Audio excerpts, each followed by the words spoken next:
hướng dẫn chạy xe máy ở Việt Nam. Theo quy định, xe máy chạy trong thành phố, tốc độ tối đa cho phép là 40 km/h. Thực tế, trong thành phố, vì có nhiều xe máy nên không thể chạy nhanh. Ở Việt Nam, xe máy chạy bên phải.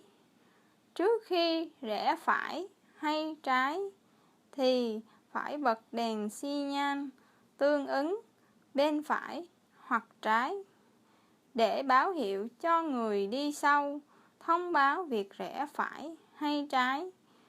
Không được rẽ đột ngột vì sẽ dễ xảy ra tai nạn.